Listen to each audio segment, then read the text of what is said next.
Hello and welcome to the channel, or if you're a subscriber, welcome back to the channel. In this video, I'm going to talk about a simple yet effective practice to help you turn your mistakes into a super powerful experience. So join me for the next 10 minutes or so on learning on how to do this. Hello, my name is Lee Eldridge. I'm a human performance coach that works specifically with business dads. Over the last 2 decades, I've worked in professional sports and with lots of different leaders across different industries in business. And one of the biggest areas that we focus on when we're coaching athletes or when we start off with our coaching career is we do something called a reflective practice. This means that we deliver a session to an athlete, to a group of athletes, teams, whatever it may look like. And at the end of the session, we sit down and we reflect on how things went. And there are multiple different types of reflection models out there that you could follow step by step. But one that has stuck with me for a long time is called the Gibbs Reflective Cycle.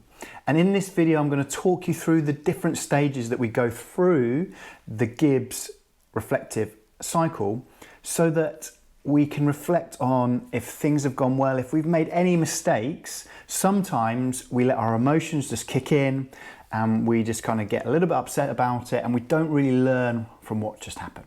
So stay with me in this video. We're just going to walk through those different steps, and I guarantee you by the end of it, you'll have a better understanding of how to make those mistakes into something very powerful for you. Now, stage 1 is description. This is pretty simple. You need to describe what was happening, when it was happening, where you were, as much detail as possible. This informs you to the other stages, but then also starts you to appreciate what was happening and at that time. What do I mean by that? Well, if you imagine when we're coaching in an athletic population, things change, okay? People in the room, time of year, whether we've just won or lost, all those different things. And you can apply this to your thinking now so that if somebody reacts poorly to you for a situation, or you react poorly, really try to think about what was going on, when was going on, and it gives us those little bits of clues. So take some time. In the link will be all the questions in each of the stages that you should be asking yourself. The next stage is feelings. Sometimes really difficult for men. I know I'm putting it out there, but I work with lots of business dads who are not necessarily unemotional people. They just hide their feelings very well. And if you imagine, if you go through life and you are surrounded by people who hide their emotions, sometimes it can be very difficult to reflect on what's going on. So I want you to spend some time to think about the feelings. So what did it feel like? What was happening? What was your emotions before the event, and what were they after the event? What changed during them? And try to, again, go back and describe what was happening from an emotional point of view. And this will start to help this process of becoming self-aware of our thoughts and our feelings and how they drive each other. Remember, what we think is normally what we start to feel, and what we start to feel is what we think, and we get into this loop pretty quickly. So push kind of this macho, I need to show no emotions, to one side, because when we are being reflective, we are out of the situation. So if you are scared of being vulnerable in front of your family members or your employees or the people you work with, or in any situation, because you believe, and maybe sometimes rightly so, that people look towards you and they want you to be cool, calm when we're under pressure, rightly so as leaders, but there has to be a time when we reflect on how you were feeling. Otherwise, all that happens is we store up these emotions, we store up these feelings, and then ultimately somewhere down the line they need to be released. And 9 times out of 10, we do not get the choice of when this happens. So stage 2, think about your feelings. Stage number 3, an overall evaluation. So was it positive or was it negative? Did it go well? Did it not go well? Just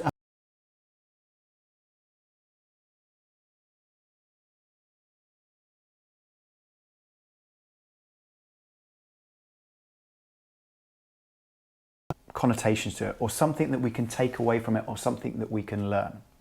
I know specifically in my life, if I think back now to all the negative experience I had. So when I was younger, I was misdiagnosed as being dyslexic. So I went through my primary school years, my secondary school years, all the way up until year 2 in university without being not necessarily labelled as dyslexic, but people understanding that that was an issue with me. So I had loads of negative experience with people saying, you know, you'll never do this, you'll never do that, you know, this is what you need to be aiming for, don't aim any higher. And if I think back now, this drove me to be driven, obviously, but also kind of made me think about, right, how can I do things differently with the way that I think differently? So always evaluate from a positive and negative situation. Stage number 4, we have to analyze what's the situation. So across the world, globally, there are people always playing sport. There are people always doing business, always trying to perform. And I'm sure everyone watching this watches some form of sport. And there are always pundits, commentators, ex-players, managers, coaches, whatever you want to call them, analysing people's performance. And in full-time professional environments, there are sports analysts.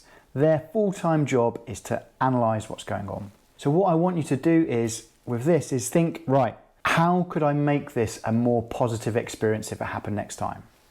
What type of skills do I need to develop as a person to help me perform better, to help me embrace if these challenges come again?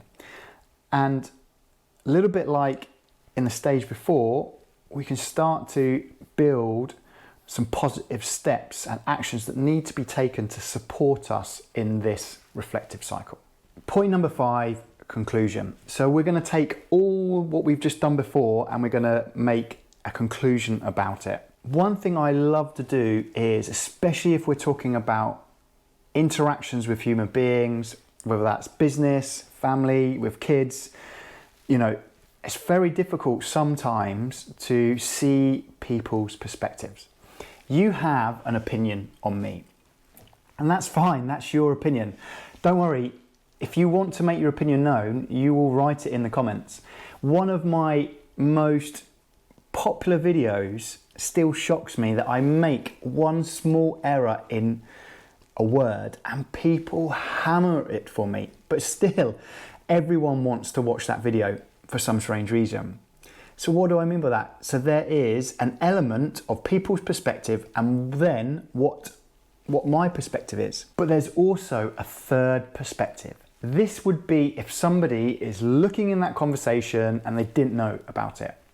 A great way to do this is pick a TV show that you haven't watched before and just turn the sound down, just mute it and have a look at the interactions, and you will be able to pick up pretty quickly what is happening from people's body language. Now, if we go to being a dad, that can be really difficult because my 6-year-old has no idea or understanding of what body language is. Yep, she is just being a 6-year-old, and we have to realize that. So when you are concluding things, really think about everybody's part to play in what just happened. That is really powerful. Point number 6 is you need an action plan. It's okay to make mistakes. The problem comes when you consistently make the same mistake time and time again. How many people, you know, we are on the date of this recording, we're just coming to the end of January, February. How many people have already broken habits that they said on January the 1st, no, drawing a line, this is how I'm going to do it. So you have to make an action plan of the steps that you are going to put in place to reduce the chance. Not get rid of mistakes, to reduce the chances of doing it again and again and again. Okay? Because one area of failure or mistakes that has to happen is that you have to move forward. You have to improve. Okay?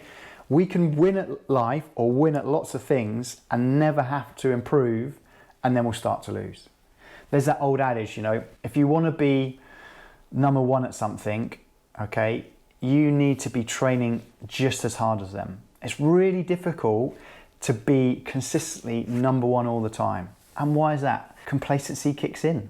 You know, if you are a top flight football team, tennis player, golfer, you know, really good at business, always consistently performing, that is really difficult. It's always easier to chase somebody when they're doing really well. You know, a prime example is Mount Everest. You know, first person up to climb Mount Everest, and then over the course of the next kind of 3 years, I think it's something like 30 to 35 people climbed it because they've seen this person do it and they're like, right, I can do it. If they can do it, I can do it. But the only way you're going to do that is by making an action plan.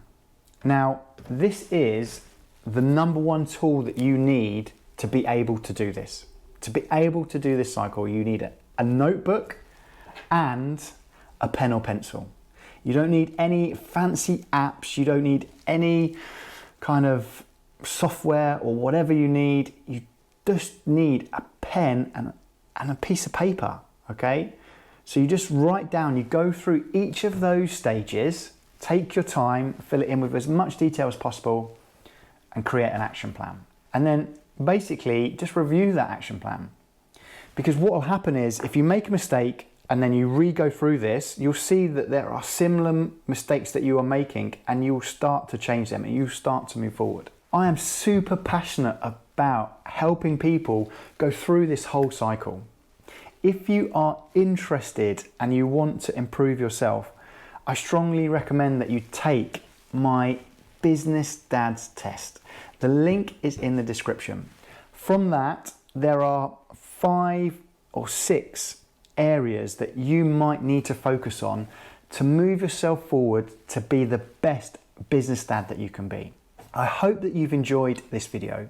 If you want to keep up to date with all the videos that are coming through, in my last video I touched upon the fact that I'll be doing more of these. If there's anything that you like, right, that sounds really good, but what do you think about this? What do you think about that? Drop a comment below.